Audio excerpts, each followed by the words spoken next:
Assalamualaikum warahmatullahi wabarakatuh. Rahayu Sagung Dumadi, sehat, berkah berkelimpahan untuk teman-temanku, untuk saudaraku dimanapun berada.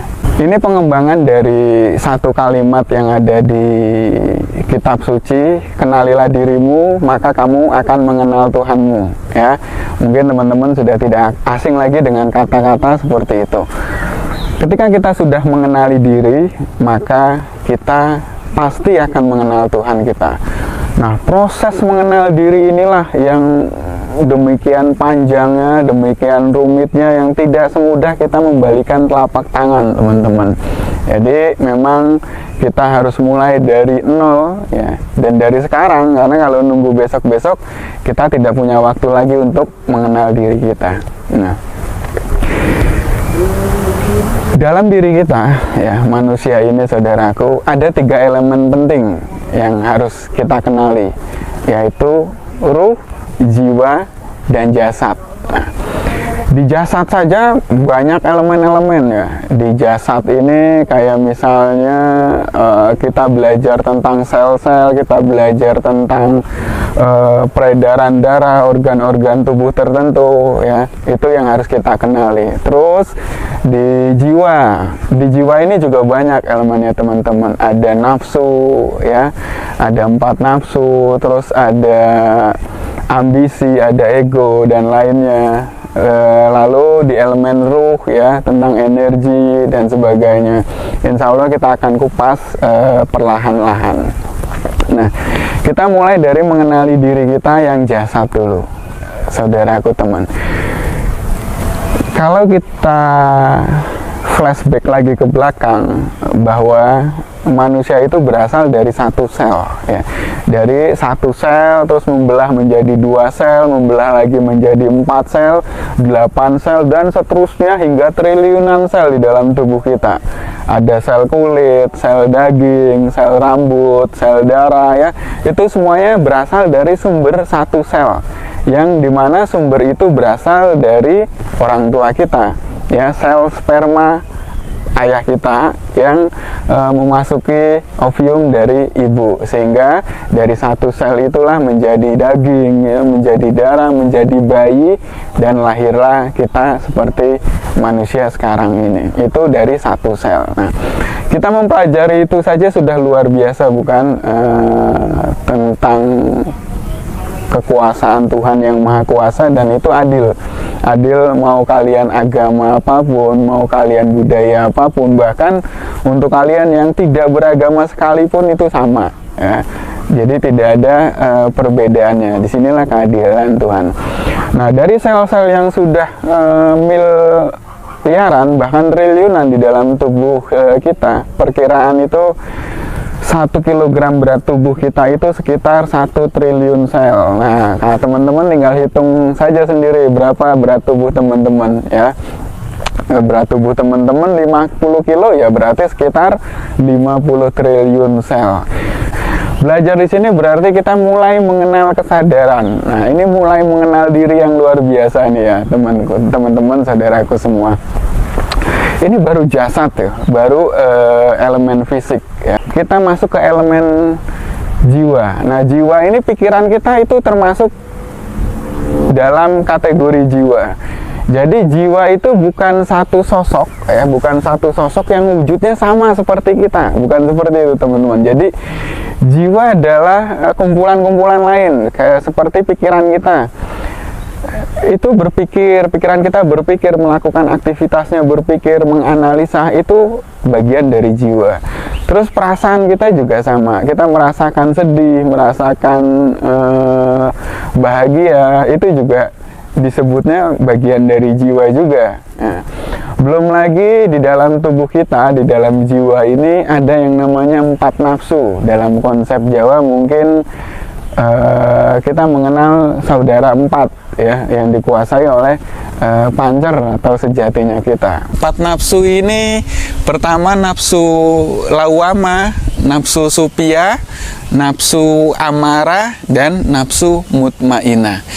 Nafsu lawama adalah kita ini kalau tidak terkontrol nafsu lawamah ini, kita mungkin bahasa kasarnya rakus ya tentang makanan atau dunia. Jadi hidup itu hanya untuk makan, bukan makan untuk hidup. Jadi dia nggak memikirkan tubuhnya, jasadnya, yang penting itu enak, makan apa aja dihajar dan selalu makan.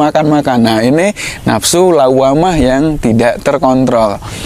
Lalu nafsu sufiyah. Nafsu sufiyah ini keinginan yang luar biasa terhadap materi, ya, materi keduniaan. Siang cari uang, pagi cari uang, siang cari uang, sore cari uang, malam cari uang. Cara-caranya selalu cari uang, nggak ada istirahatnya. Jadi uang sudah terkumpul, masih banyak, sudah banyak, masih kekurangan, cari terus. Nah, ini adalah dari nafsu sufiyah yang tidak terkontrol.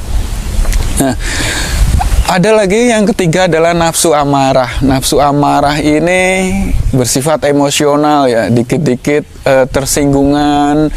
Ini kalau nafsu amarah kita tidak terkontrol, mungkin iri, mungkin punya dendam, dikit-dikit temperamen, terus sehingga mengambil satu kesimpulan yang merugikan dirinya. Ini nafsu amarah yang tidak terkontrol. Dan yang terakhir atau yang keempat adalah nafsu mutmainah. Nah, ini satu-satunya nafsu yang boleh kalau kita menyebutnya berunsur baik ya. Satu-satunya nafsu yang dia berkeinginan untuk ibadah, berkeinginan untuk berbuat baik ya, berkeinginan yang kita menyebutnya dalam hal-hal yang positif. Nah, tapi kalau itu pun berlebihan, artinya tidak bisa kontrol, nafsu mutmainah juga tidak bagus. Artinya sangat merugikan diri kita sendiri. Nah, 4 elemen nafsu tadi itu harus kita kontrol. Kita nggak mungkin bisa menghilangkan keempat nafsu tersebut, karena keempat nafsu tersebut juga mempunyai peran penting dalam kehidupan kita. Satu contoh misalnya nafsu amarah. Kalau kita kehilangan atau kita hilangkan, kita nggak punya semangat hidup. Ya, jadi nafsu amarah itu perlu kita kendalikan supaya kita punya semangat hidup, ya, semangat bekerja, semangat, artinya ada sedikit api untuk hidup, ya. Nafsu sufiyah, nafsu lawamah itu juga kalau dihilangkan mungkin kita nggak jadi manusia, hanya jadi patung hidup. Jadi kita perlu kontrol itu untuk bolehlah kita masih tinggal di dunia, kita senang tentang materi, itu hanya secukupnya saja. Kita butuh makanan juga untuk energi tubuh, ya, itu hanya sekedarnya saja. Dan ibadah pun juga kan ada siang dan malam, ada keseimbangan. Kapan waktunya ibadah, ya, untuk nafsu mutmainah ini, kapan waktunya untuk mencari dunia seperti bekerja, berkeluarga, dan lain-lain. Ketika kita sudah bisa kontrol, ya, 4 nafsu itu, artinya kita sudah bisa mengendalikan keempat saudara kita, dan semuanya itu ada di dalam diri kita. Dia nggak kemana-mana, bukan di luar tubuh kita. Jadi nggak perlu kita pakai mantra khusus untuk memanggil keempat saudara gaib kita itu, karena dia sudah ada di dalam tubuh kita sendiri, yang dimana keempat nafsu itu sebenarnya menjelma atau menjadi keempat organ penting dalam jiwa kita, seperti tadi pikiran, perasaan, keinginan, akhlak, semua menjadi itu semua dalam tubuh kita. Ketika kita bisa mengendalikannya, maka disitulah kita baru akan menemukan pancer. Jadi ketika 4 itu sudah terkendali, disitulah baru kita bisa menemukan pancer. Siapa pancer? Pancer ini adalah diri kita yang sejati. Pancer ini bisa disebut sebuah diri kita dengan penuh kesadaran, ya. Diri kita yang sudah punya banyak wawasan dan pengetahuan tentang kesadaran-kesadaran dari pakem-pakem setiap pelajaran tentang diri. Kita kenali jiwa kita. Oh, karakter pikiran saya sih seperti ini ya. Karakter pikiran saya kadang suka berpikir yang aneh-aneh, suka berpikir yang negatif. Nah, itu yang perlu kita kenali, teman-teman, saudaraku semua. Kita kenali, kita kendalikan, sehingga saya selalu dominan, lebih banyak berpikir negatif nih, kita kendalikan sehingga tidak negatif yang berlebihan. Begitu juga dengan perasaan kita. kita mulai kendalikan. Kalau sedih ya jangan sedih banget, kalau bahagia jangan bahagia banget. Semua mulai tertata dengan seimbang. Nah, disitulah kesadaran kita mulai naik kembali. Nah, setelah naik kesadaran kita, barulah di situ kita akan mengenal siapa sih diri kita yang sejati. Siapa sih aku yang sejati? Ya. Selama ini kan kalau misalnya saya menyebut nama Anda, atau Anda menyebut nama saya Diwantoro, siapa Diwantoro yang sejati? Kalian tidak tahu, karena yang kalian lihat ini hanyalah tubuh dari Diwantoro. Tubuh atributnya milik Diwantoro, bukan Diwantoro yang sejati. Pikiran ini pun juga atributnya milik Diwantoro, bukan Diwantoronya. Ya. Perasaan ini juga, emosional ini juga bukan Diwantoro, ini atribut.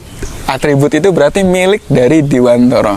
Setelah semuanya bisa terkendalikan, maka Diwantoro atau kesejatian dari diri kita akan muncul dan mulai bisa membedakan mana yang sejati, mana yang atribut. Ya, yang atribut ini fisik, atribut ya, bagian dari kesejatiannya Diwantoro. Pikirannya, ya, pandangannya, pendengarannya, semuanya hanya atribut. Nah, kita harus bisa mulai membedakan siapa kita yang sejati, siapa aku yang sejati. Semoga video yang singkat ini saya coba simpulkan dengan garis besarnya, saudaraku bisa memahami. Terima kasih. Wassalamualaikum warahmatullahi wabarakatuh. Rahayu, rahayu, rahayu.